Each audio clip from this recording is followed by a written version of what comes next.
आज हम लोग रेस्पिरेशन टॉपिक के ऊपर बहुत शॉर्टली एक डिस्कस करने वाले बोर्ड के कैंडिडेट के लिए। चलिए शुरू करते हैं। रेस्पिरेशन जिसमें एनर्जी का रिलीज होता हो, ठीक है। तो रेस्पिरेशन कहाँ कहाँ पे होता है? प्लांट्स में भी होता है, एनिमल्स में भी होता है। हम लोग सबसे पहले प्लांट्स के रेस्पिरेशन के बारे में बहुत शॉर्टली डिस्कस करेंगे, ठीक है। प्लांट्स के कौन से पार्ट्स के थ्रू रेस्पिरेशन होता है? लीफ के थ्रू होता है, स्टेम के थ्रू होता है, रूट्स के थ्रू होता है, ठीक है। तो चलिए तीनों के बारे में थोड़ा बहुत डिटेल में, प्लांट्स के रेस्पिरेशन के बारे में थोड़ा बहुत शॉर्टली डिस्कस कर लेते हैं।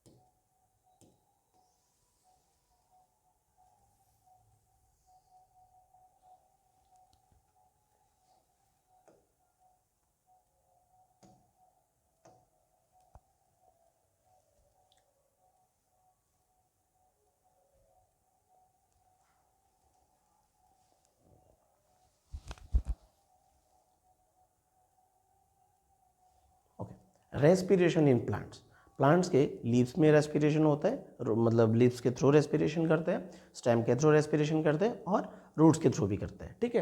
तो ये देखते हैं कि ये एक चेन ऑफ केमिकल रिएक्शंस है रेस्पिरेशन में, जिसमें क्या होता है, एनर्जी रिलीज होता है, जो कि प्लांट्स के बाकी सारे पार्ट के लिए भी रिक्वायरमेंट है, जो कि उसका ग्रोथ डेवलपमेंट उसके लिए, ठीक है।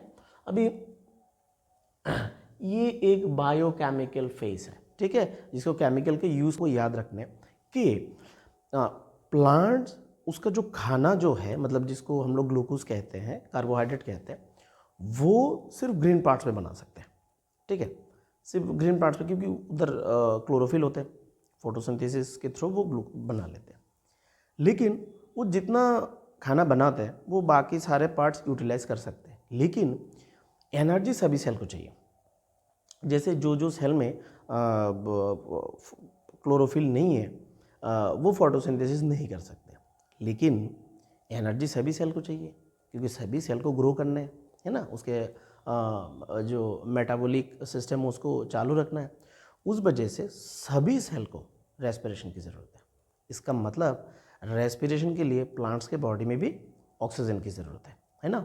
तो इस वजह से प्लांट्स क्या करते हैं, दिन के टाइम पे तो फोटोसिंथेसिस करते हैं, रात के टाइम पे थोड़ा बहुत ऑक्सीजन वो अपने मतलब एनवायरनमेंट से इनटेक करते हैं, और उसके थ्रू अपना जो खाना है जो पहले उसने बना लिया उसके थ्रू एनर्जी रिलीज़ करते हैं, ताकि वो अपना बॉडी का जो सेलुलर एक्टिविटी है वो चला सके, ठीक है। क्वेश्चन है, do plants breathe? Obviously plants also breathe, because सभी ऑर्गेनिज्म को, दुनिया में जितनी भी लिविंग सेल्स हैं, रेस्पिरेशन तो होना ही होना है, क्योंकि सिर्फ खाना बना लेना ये एनफ नहीं है, उससे एनर्जी भी तो निकलना है, ताकि वो सेल का मतलब जो ग्रो हो, सेल डिवीजन हो, डेवलपमेंट हो, वो हो सके, ठीक है। इस वजह से रेस्पिरेशन बहुत ज़रूरी है।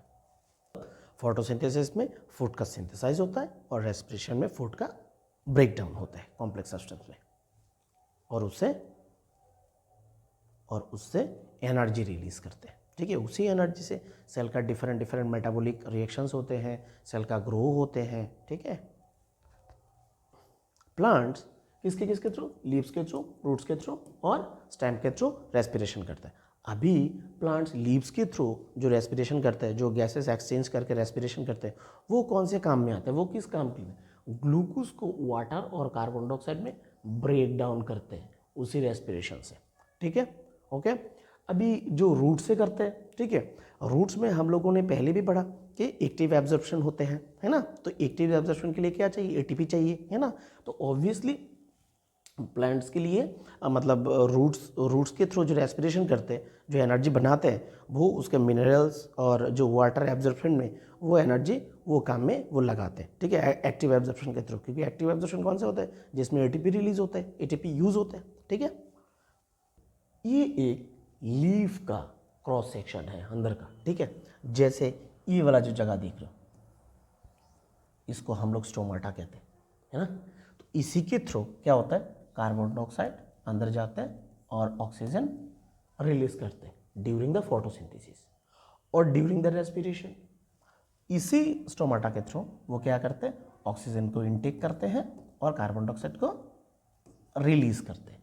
हालांकि इधर एक क्वेश्चन है कि दिन में प्लांट्स जितने अमाउंट ऑफ ऑक्सीजन रिलीज करता है उतने अमाउंट ऑफ रात को कंज्यूम नहीं करते, ठीक है। बहुत कम अमाउंट में मतलब ऑक्सीजन रिलीज करते हैं, है ना। अगर ऐसा होता तो हम लोग मर जाते, हमारे लिए ऑक्सीजन बचता ही नहीं अगर वो इक्वल अमाउंट ऑफ ऑक्सीजन भी कंज्यूम कर लेता, है ना।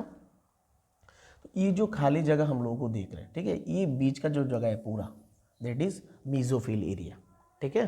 और ये जो जगह है स्पॉन्जी मीजोफिल एरिया, ठीक है, इधर ही ज़्यादातर गैस अपना ये जो ब्लैंक जगह है स्पेस बना के रहते हैं, ठीक। अभी रूट्स के थ्रू प्लांट्स क्या करते हैं कि जो सॉइल में जो गैप होते हैं उसी गैप में एयर होते हैं, है ना।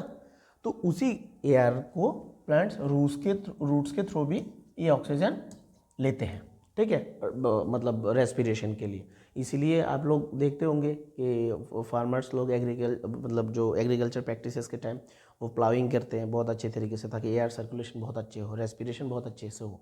अगर रेस्पिरेशन बहुत अच्छे से हुआ तो उसके बॉडी में एनर्जी अच्छे से रिलीज होगा, उसका सेल डिविजन ठीक ठाक से होगा, उसका ग्रोथ बहुत अच्छे होंगे, है ना। अगर कहीं पे एयर सर्कुलेशन ठीक ठाक नहीं होगा तो रेस्पिरेशन ठीक नहीं होगा, क्योंकि रूट्स का थ्रू जो रेस्पिरेशन है वो बंद हो जाएगा, है ना। लेंटिसल्स, ठीक है, इसके थ्रू भी प्लांट्स क्या करते हैं, गैसेस एक्सचेंज करते हैं, ठीक है, जो कि हम लोगों ने स्टेम के बारे में बोला था। ओके, तो हम लोग अभी फोटोसिंथेसिस और रेस्पिरेशन में डिफरेंस समझ लेते हैं, ठीक है। फोटोसिंथेसिस क्या होता है, ग्रीन प्लांट्स बहुत सारे रॉ मटेरियल्स है जैसे कि सनलाइट हो गया, क्लोरोफिल हो गया, कार्बन डाइऑक्साइड हो गया और वाटर हो गया, उसको यूज़ करके ग्लूकोज बनाते हैं, है ना, जो कि एक एनाबॉलिक रिएक्शन है ना। और जो रेस्पिरेशन है उसमें क्या होता है, उसे खाने को ब्रेक डाउन होता है, उससे एनर्जी रिलीज होता है ना, जो कि एक कैटाबॉलिक रिएक्शन है ना। जैसे कि एनाबॉलिक रिएक्शन है, ये कैटाबॉलिक रिएक्शन है। और फोटोसिंथेसिस में एनर्जी का स्टोर होता है ना, और रेस्पिरेशन में एनर्जी का रिलीज होता है। इसमें फोटोसिंथेसिस में फूड का सिंथेसिस होता है जो कि मैंने पहले बोला, और रेस्पिरेशन में फूड का ऑक्सीडाइजेशन होता है ना, ऑक्सीडेशन होता है।